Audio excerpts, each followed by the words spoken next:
வசந்தம் TV, வாழ்வின் வசந்தம். பிரதான அனுசரணை. லட்சக்கணக்கில் பரிசை கொண்டு வரும் ஜாதிக சம்பதவை கொள்வனவு செய்து வாழ்க்கையை வெல்லுங்கள். தேசிய லொத்தர் சபை. சுப்பிரவாசதாசம் வாழ்க்கையில் சிறந்த மாற்றத்திற்கு உலகெங்கும் உள்ள உறவுகளை ஒன்றிணைக்கும் மொபிட்டலின் கண்ணியமான பந்தம். ஸ்ரீலங்கா டெலிகாம், ஒரே தேசம் ஒரே குரல்.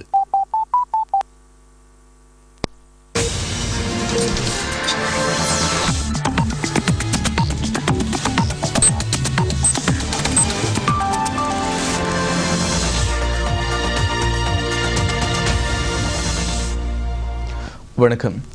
வசந்தம் தொலைக்காட்சியின் இரவு நேர பிரதான செய்திகள். முதலில் தலைப்புச் செய்திகள். பிறந்த மண்ணை மறக்காது எதிர்கால உலகை வெற்றி கொள்ள அணிதிரளுமாறு ஜனாதிபதி யாழ் குடாநாட்டு சிறார்களுக்கு அழைப்பு.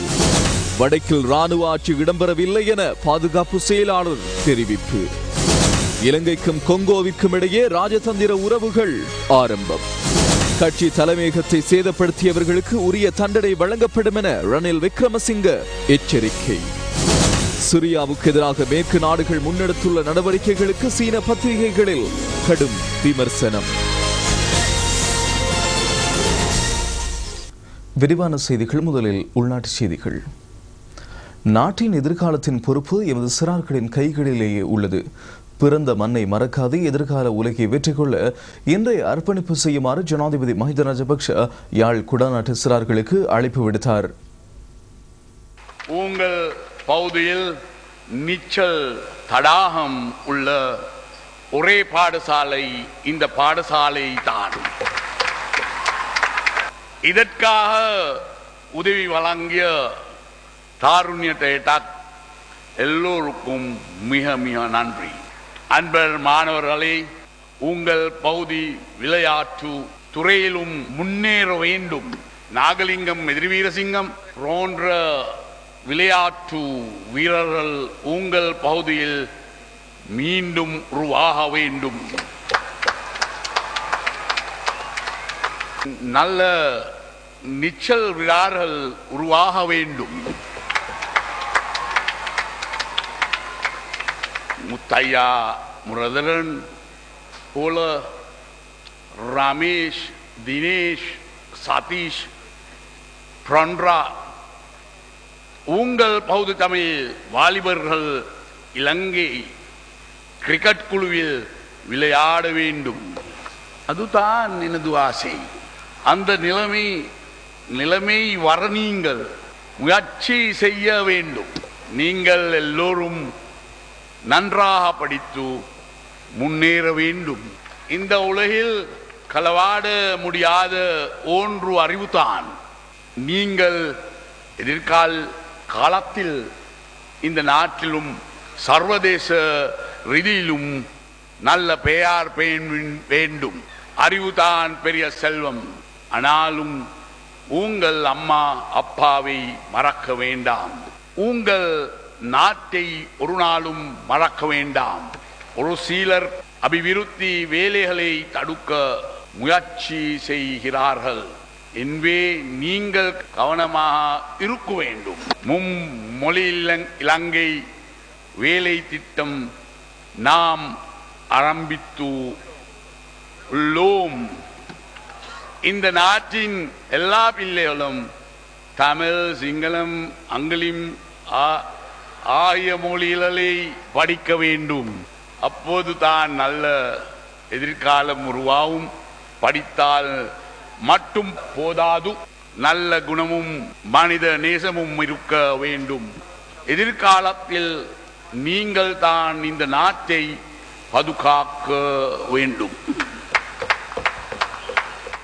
உங்கள் எதிர்காலம் ஒளிமயமாக நான் வளர்த்துகிறேன். நன்றி, வணக்கம். யாழ் மத்திய கல்லூரியில் நிர்மாணிக்கப்பட்ட புதிய நீச்சல் தடாகம் இன்று ஜனாதிபதி மஹிந்த ராஜபக்சவினால் திறந்து வைக்கப்பட்டது. இளைஞர்களுக்கான நாளை அமைப்பின் தலையீட்டுடன் நீச்சல் தடாகம் நிர்மாணிக்கப்பட்டது. இதற்கென 17 மில்லியன் ரூபாய் செலவிடப்பட்டுள்ளது. இவ்வமைப்பினால் 13 மில்லியன் ரூபாவும் வடமாகாண சபையினால் 4 மில்லியன் ரூபாவும் நிர்மாணப் பணிகளுக்கென ஒதுக்கப்பட்டிருந்தது. யாழ் மாவட்டத்தில் நீச்சல் தடாகம் கொண்ட ஒரே ஒரு பாடசாலையாக யாழ் மத்திய கல்லூரி மாற்றம் பெற்றுள்ளது. நகர சிறார்களைப் போன்று எதிர்கால உலகினை வெற்றி கொள்ள கிராமிய சிறார்களும் தயாராக வேண்டும் என்றும் ஜனாதிபதி தெரிவித்தார். இந்நிகழ்வின் போது கொழும்பு விசாகா கல்லூரி மாணவிகளின் அலங்கார நீச்சல் கண்காட்சியும் இடம்பெற்றமை விசேட அம்சமாகும். இந்த மாணவர்களுக்கும் ஆசிரியர்களுக்கும் நன்றி தெரிவித்த ஜனாதிபதி யாழ் மத்திய கல்லூரி மாணவர்களுடனும் உரையாடினார். யாழ் மறைமாவட்ட ஆயர் தோமஸ் சவுந்தரநாயக மாண்டகை, அமைச்சர் டக்ளஸ் தேவானந்தா, வடமாகாண ஆளுநர் ஜி. சந்திரசிறி, பாராளுமன்ற உறுப்பினர்களான நாமல் ராஜபக்ச, லொஹான் ரத்வத்தே உள்ளிட்டோரும் இந்நிகழ்வில் இணைந்திருந்தனர். வடக்கில் ராணுவ ஆட்சி இடம்பெறவில்லை என பாதுகாப்பு செயலாளர் கோட்டாபய ராஜபக்ஷ தெரிவித்துள்ளார். வடமாகாணத்தில் ராணுவ ஆட்சி அமுல்படுத்தப்பட்டுள்ளதாக பரப்பப்படும் குற்றச்சாட்டை முழுமையாக நிராகரிப்பதாக பாதுகாப்பு செயலாளர் கோட்டாபய ராஜபக்ஷ தெரிவித்துள்ளார். யுத்தத்திலிருந்து மீட்கப்பட்ட வடமாகாணத்தில் ஒருபோதும் ராணுவ ஆட்சியை அமுல்படுத்தப் போவதில்லை என இந்திய பத்திரிகை ஒன்றுக்கு வழங்கிய செவியில் பாதுகாப்பு செயலாளர் கோட்டாபய ராஜபக்ஷ தெரிவித்துள்ளார். பயங்கரவாதத்திலிருந்து வடபகுதி மீட்கப்பட்டு 30 மாதங்கள் ஆகிவிட்டன. ஆனால் அப்பிரதேசங்களில் தற்போதும் ராணுவ முகாம்கள் அமைக்கப்பட்டு வருவதாக தமிழ் கட்சிகள் மற்றும் புலம்பெயர் தமிழர்கள் மேற்கொள்ளும் குற்றச்சாட்டுக்களை தாம் எதிர்ப்பதாக பாதுகாப்பு செயலாளர் தெரிவித்துள்ளார். நாட்டின் இணைய மாவட்டங்களைப் போன்று வடமாகாணத்திலும் சிவில் நிர்வாகம் அமுலில் உள்ளதாகவும் அவர் மேலும் தெரிவித்துள்ளார். இலங்கைக்கும் கொங்கோ ராச்சியத்திற்கும் இடையிலான ராஜதந்திர உறவுகளை ஆரம்பிக்க நடவடிக்கை எடுக்கப்பட்டுள்ளது. இலங்கைக்கும் கொங்கோ ராச்சியத்திற்கும் இடையிலான ராஜதந்திர உறவுகளை ஆரம்பிப்பது தொடர்பான ஒப்பந்தம் கைச்சாத்திடப்பட்டது.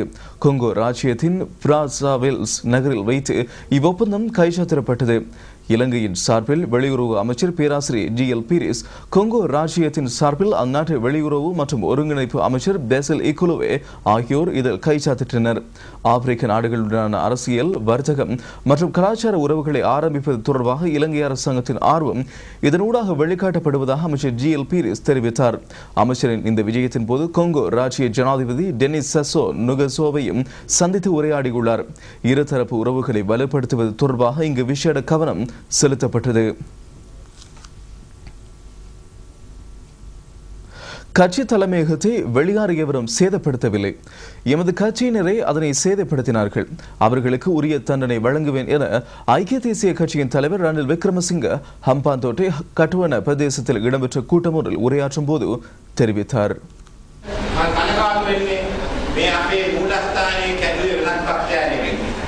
நாம் பல்வேறு சவால்களை எதிர்கொண்டோம்.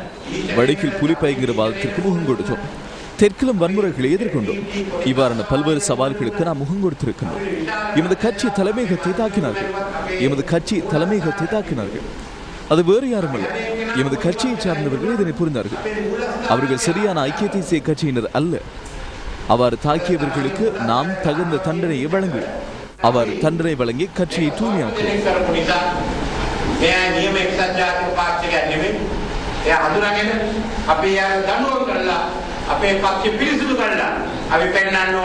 பாராளுமன்ற உறுப்பினர் ரவி கருணாநாயக்க ஹம்பாந்தோட்டையில் இடம்பெறும் அபிவிருத்தி பணிகள் தொடர்பாக கருத்து தெரிவித்தார்.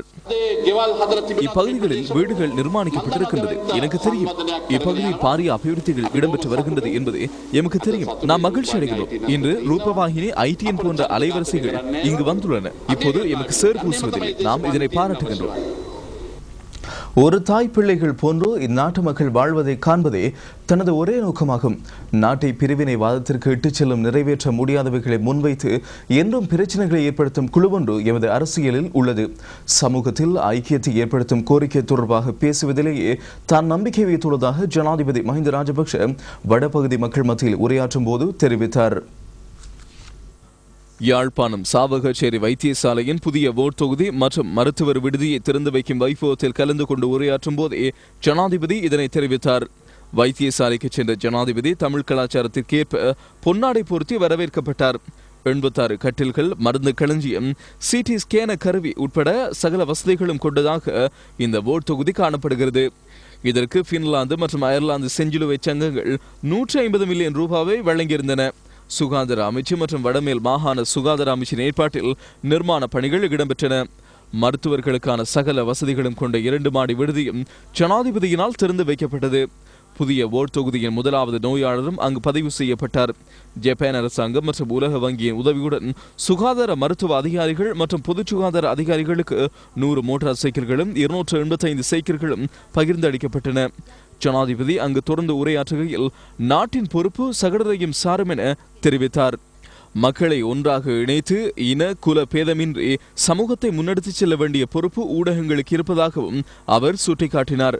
வடக்கின் அபிவிருத்தி குறித்து அரசாங்கம் விசேட கவனம் செலுத்தியுள்ளதாகவும் ஜனாதிபதி சுட்டிக்காட்டினார். இன்று இந்நாட்டில் உள்ள அனைவருக்கும் சுதந்திரமாக வாழக்கூடிய சூழ்நிலை உருவாகியுள்ளது. தமது மக்களுக்கு பணியாற்றுவதற்காக வெளிநாடுகளில் உள்ள எமது புத்திஜீவிகள் மீண்டும் நாடு திரும்ப வேண்டும். கடந்த கால நிகழ்வுகளை ஞாபகப்படுத்துவதில் பயனில்லை. இதனூடாக குரோதமும் கோபமும் பொறாமையும் ஏற்படுவதன்றி வேறு எதுவும் ஏற்பட போவதில்லை. எமது நாடு அனைவருக்கும் சொந்தமானது. சிறந்த எதிர்காலம் நிச்சயம் உண்டு என ஜனாதிபதி மேலும் தெரிவித்தார். தமிழ் கலாச்சார நிகழ்வுகளும் இடம்பெற்றன. அமைச்சர்களான மைத்திரிபால சிறிசேன, டக்ளஸ் தேவானந்தா ஆகியோரும் இங்கு உரையாற்றினர். மேலும் பல மக்கள் பிரதிநிதிகளும் இதில் இணைந்திருந்தனர். செரத்த மஹிந்த 6வது தொகுப்பு ஜனாதிபதியிடம் கையளிக்கப்பட்டது. ஜனாதிபதி மஹிந்த ராஜபக்ஷ தொடர்பாக பத்திரிகைகளில் வெளியான கார்ட்டூன்களை தொகுத்து செரத்த மஹிந்த நூலின் 6வது தொகுப்பு நேற்று மாலை ஜனாதிபதி மஹிந்த ராஜபக்ஷவிடம் கையளிக்கப்பட்டது. அனுராதபுரத்தில் உள்ள ஜனாதிபதியின் உத்தியோகபூர்வ வாசஸ்தலத்தில் நூலின் தொகுப்பாளரான தகவல் ஊடகத்துறை அமைச்சின் செயலாளர் WP கனேகல இதனை கையளித்தார். இந்நூலின் 5 தொகுப்புகள் ஏற்கனவே வெளியிடப்பட்டுள்ளதுடன் இதற்கு மக்கள் மத்தியில் பெரும் ஆதரவு காணப்பட்டது. விளம்பரங்களை அடுத்து செய்திகளோடு இணைந்திருக்கலாம்.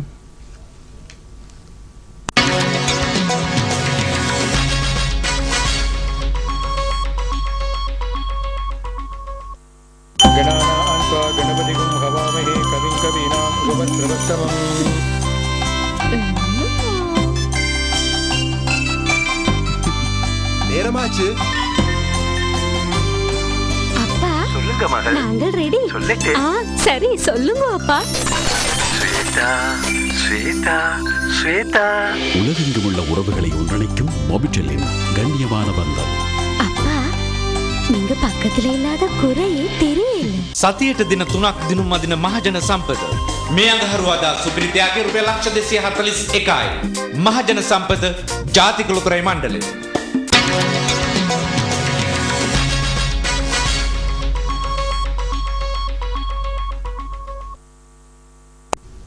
செய்திகள் தொடர்கின்றன.